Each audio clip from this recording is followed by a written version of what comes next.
మీరు ఇంజనీరింగ్ చేశారా? జాబ్స్ కోసం సెర్చ్ చేస్తున్నారా? 3600 మందికి పైగా స్టూడెంట్స్ కి జాబ్స్ వచ్చేలా చేసిన code Gyan 100 days software course లో జాయిన్ అవ్వండి. మీ కెరియర్ ని బిల్డ్ చేసుకోండి.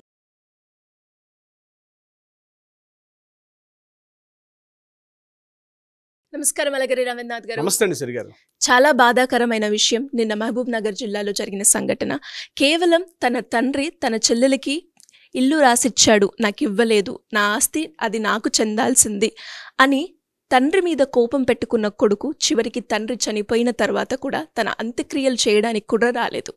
ఇంతకీ ఈ కేసు సంబంధించిన పూర్తి వివరాలు ఏంటి సార్? పుత్రుడు పుడితే పున్నామ నరకం నుంచి తప్పిస్తాడు అని చెప్పి మన పురాణాలు చెప్పాయి. ఆ పున్నామ నరకం ఉందో లేదో కూడా మనకి తెలియదు, ఎవరు చూడాల, పురాణాలు చెప్పాయి. అయితే ఆ నరకం మాట పక్కన పెడితే బతికుండంగానే తండ్రిని పాడెక్కించేసినటువంటి వెధవ కొడుకులు మాత్రం ఈరోజు స్థాపించారు. ప్రతి ఇంట్లో నేను చెప్తున్నానండి, ప్రతి 10 ఇళ్లలో 80% ఆఫ్ హౌసెస్లో ఇదే కనిపిస్తోంది. ఎందుకు ఇవ్వాలండి ఆస్తులు పిల్లలకి? రాత్రనక పగలనక ఎండనక వాననక కష్టపడి ఆస్తులు కూడబెట్టుకొని తిండి తినక రోజుకు 10 గంటల పాటు ఆఫీసులో పడో వ్యవసాయం చేసో బిజినెస్ చేసి కూడబెట్టినటువంటి ఆస్తులు పిల్లలకి ఇవ్వాలనుకుంటే ఎందుకు ఇవ్వాలి? పిల్లలు ఇలాంటి దరిద్రపు ఉండా కొడుకులు తయారైతే చివరికి ఎందుకు వెళ్తుంది అసలు? సొసైటీ ఎటుపోతుంది? నిన్న మహబూబ్నగర్ జరిగిన దారుణమైనటువంటి అత్యంత పాశకమైనటువంటి దారుణ సంఘటన అసలు వినగానే చదవగానే కళ్ళు ఒక్కసారి చెమర్చేయండి సిరి గారు. ఇది ప్రతి ఒక్కరికి కూడా ఒక గుణపాఠం కావాలి. ఈరోజు బతుకున్న ప్రతి తండ్రి కూడా ఈ వీడియో చూడాలి, తల్లిదండ్రులు చూడాలి, పక్కన ఉన్న ఫ్రెండ్స్ కూడా షేర్ చేసుకోవాలి ఈ వీడియోని. ఎందుకంటే ఎంత దారుణం అంటే ఈ సంఘటన ఎంత దారుణంగా ఉందంటే నేను వివరాలు చెప్పే ప్రయత్నం చేస్తాను సిరి గారు. ఈయన యాక్చువల్గా సర్వే అండ్ ల్యాండ్ రికార్డ్స్లో ఈయన ఎంప్లాయీగా పనిచేశారు. ఈయన ప్రస్తుత వయసు 80 సంవత్సరాలు. అయితే ఈయనకు ఒక కొడుకు, 2 కూతుర్లు. కొడుకు పేరు గిరీషు, పెద్ద కూతురు పేరు కవిత, చిన్న కూతురు పేరు రఘునందని. బాగానే ఉన్నారు. ఇతను పుట్టిన ఎక్కడ? మహబూబ్నగర్ జిల్లా దామరగిద్ద మండలం కేతనపల్లి గ్రామం. ఈయన అక్కడి నుంచి సిటీకి వచ్చాడు, చదువుకున్నాడు, కష్టపడ్డాడు.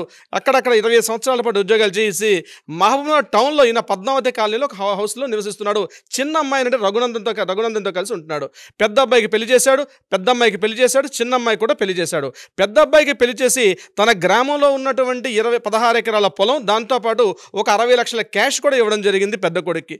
ఇది కాకుండా పెళ్లి చేశాడు, చదువు చెప్పించాడు, రకరకాల ఉద్యోగాలు చేసుకుని అబ్బాయి హైదరాబాద్లో స్థిరపడ్డాడు. ఇక పెద్ద అమ్మాయి నుండి కవిత, ఈ అమ్మాయి కూడా ఎంత కొంత లాంఛనాలు పెళ్లి లాంఛనాలు చేస్తూ అమ్మాయి కూడా కొంత ఆశ రాసిచ్చి ఆ అమ్మాయి కూడా సెటిల్ అయింది. అయితే కొంత ఆర్థిక పరంగా చిన్న అమ్మాయి అనేటువంటి ఈ రఘునందని కొంత ఇబ్బందుల్లో ఉంది. ఇప్పుడు ప్రస్తుతం ఆయన ఈ మహబూబ్నగర్ జిల్లా పద్మావతి కాలనీలో నుండి హౌస్లో చిన్న అమ్మాయితో కలిసి ఉంటున్నాడు. ఎవరికి వాళ్ళు ఇచ్చేసాను కదా, సో చిన్న అమ్మాయి కాస్త ఆర్థిక ఇబ్బందుల్లో ఉందని చెప్పి ఈ ప్రాపర్టీ ఏది పద్మావతి కాలనీలో ఉన్నటువంటి ఏదైతే ఇల్లుందో ఈ ఇంటిని రఘునందన్ చిన్న అమ్మాయి పేరు మీద రిజిస్ట్రేషన్ చేశాడు. అక్కడ స్టార్ట్ అయిందండి సిరి గారు దీనికి సంబంధించినటువంటి వివాదం. వివాదం అనకూడదు, అంటే అక్కస్ అనమాట. అంటే తన చెల్లెలికి కోట్ల రూపాయలు ఖరీదు చేసినటువంటి అంత హౌస్ రాసివ్వడమా?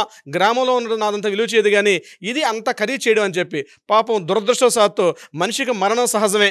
అటువంటిది జస్ట్ మొన్న మంగళవారం రాత్రి కొంత వయసు రీత్యా కావచ్చు, వృద్ధాప్య రీత్యా కావచ్చు, ఏదో అకాలంగా ఆ పెద్దతను ఆ మాణిక్యాలరావు గారు చనిపోయారు. చనిపోయిన తర్వాత ఇప్పుడు తండ్రికి అంత్యక్రియలు చేయాలి. ఇక్కడ వచ్చింది పెద్ద ప్రాబ్లం. ఏమన్నాడు? కొడుకు ఇన్ఫార్మ్ చేశారు. హైదరాబాద్లో కొడుకుకి కోడలికి ఇన్ఫార్మ్ చేసి ఇలా నాన్నగారు చనిపోయారు, వచ్చి అంత్యక్రియలు చేయమంటే ఏ ప్రాపర్టీ అయితే నీకు రాసిచ్చారో నీకు అంత రాసిచ్చిన తండ్రి నాకు తండ్రే కాదు, అంత్యక్రియలు చేయనని చెప్పి అతను పూర్తిగా రానని చెప్పాడు. అయితే ఇంత విడ్డూరం అది.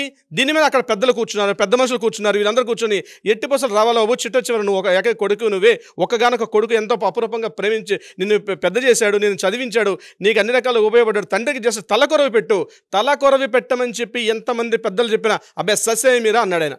అసలు నేను రాను. ఆ తండ్రి యొక్క చివరి ముఖాన్ని కూడా చూడు. ఎందుకు?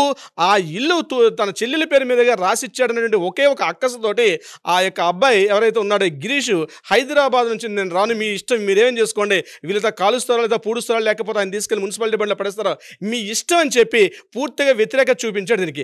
అయితే టైం అయిపోతుంది, ఆల్మోస్ట్ నిన్న బుధవారం, ఇంత టైం అవుతున్నప్పుడు కూడా అసలు ఆయన రెస్పాండ్ అవ్వలేదు, పట్టించుకోలేదు కొడుకైనటువంటి గిరీష్. అప్పటికే చెల్లెలు ఇద్దరు కూడా మాట్లాడడం జరిగింది. ఏం చెప్పారు?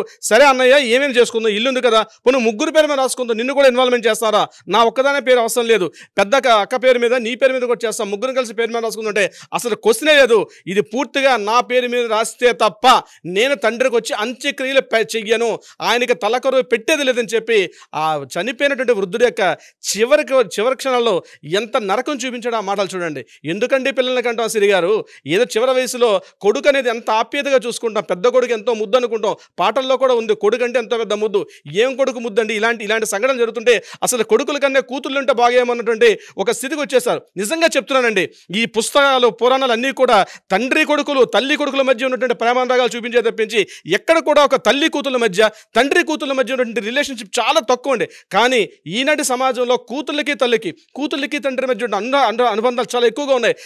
చివరి వృద్ధాప్యం వయసులో కూతుళ్ళు చూసుకున్నట్టుగా కొడుకులు చూసుకోవట్లేదు విషయం అయితే 100% నేను చెప్పగలండి. ఈరోజు ఆయనకి ఒక గవర్నమెంట్ ఎంప్లాయ్గా పనిచేసి సొసైటీలో ఒక బాగా పేరు తెచ్చుకుని రికార్డ్స్లో అసిస్టెంట్ డైరెక్టర్గా పనిచేసాడు. ఆయన ఇంత సొసైటీలో పేరుగా ఉన్నటువంటి ఒక వ్యక్తి కూడా ఈరోజు ఆయనకి తలకొరువు పెట్టింది. చివరిగా ఆ చిన్నమైన రఘునందని వచ్చే తలకొరువు పెట్టి ఆ చివరి అంత్యక్రియల కార్యక్రమం కూడా పూర్తి చేసి అయినప్పటికి కూడా ఈ క్షణంలో కూడా నాకు తెలిసి బహుశా ఇప్పటికి కూడా ఆయన వెళ్ళినట్టుగా నాకైతే ఎక్కడ ఇన్ఫర్మేషన్ లేదు. ఎందుకు నేను ఉదాహరణగా చెప్తున్నానంటే, వీలునామాలు రాయమని చెప్పి ఎంతోమంది మా దగ్గరికి వస్తారు, మేము వాళ్ళకి ఎడ్యుకేట్ చేస్తాం. ఈ రకంగా ఉంటుంది ప్రతి విషయాన్ని కూడా.